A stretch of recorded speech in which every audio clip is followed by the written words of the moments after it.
rescue. Oh. And she was amazing, and visiting his family in Connecticut, and we have weekends there, and life was just normal. We went to church, Middle Church, which is where our community is, and built that community there. He's been part of the Middle Church community for like 10 years now, and invited me there because he's in the choir, and it was just so beautiful to be a part of an open and inclusive church that you can be yourself and accepted as you are.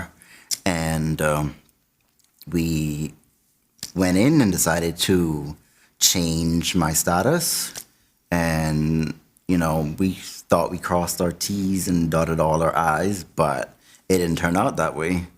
And I got detained on November 24th, 2025, and for 5 months I was separated from my husband, and it was torture.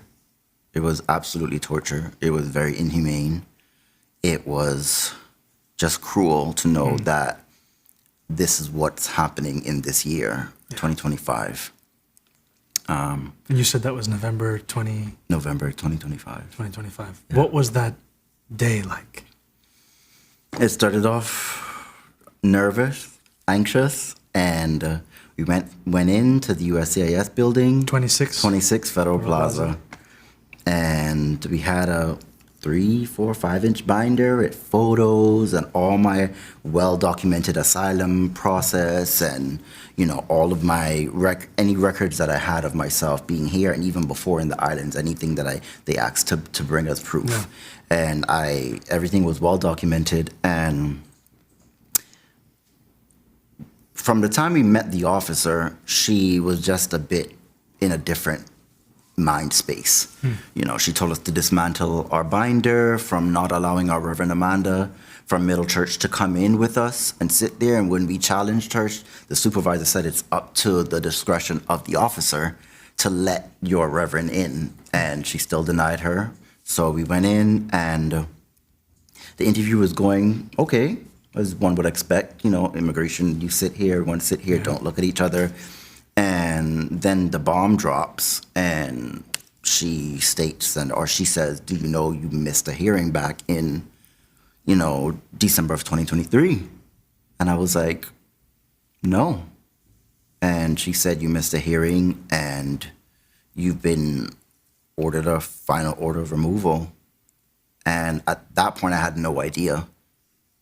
I had no idea at all. I attempted to make contact with USCIS several times, and they didn't say that anything was wrong with my status.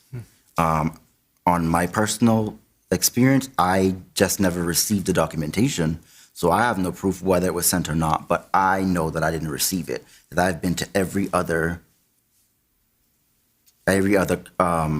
thing that I needed to attend for them, any other meeting. And so you're in that meeting. Yes.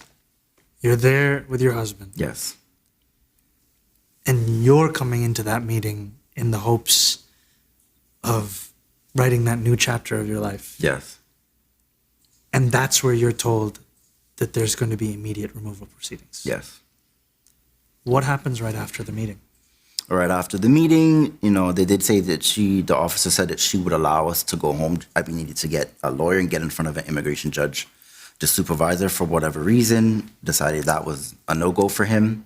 And she started saying she can't control anything outside of this room. We walk out of the room, and I automatically squeezed Matthew's hand because I knew going the wrong way from where we entered something was wrong at this point. The supervisor walked us out and handed us over to 2 ICE agents that was waiting there. Matthew and I both started crying.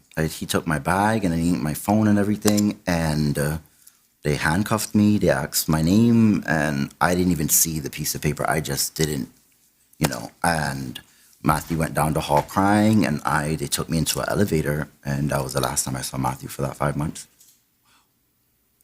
Thank you for telling Yes. us all of this.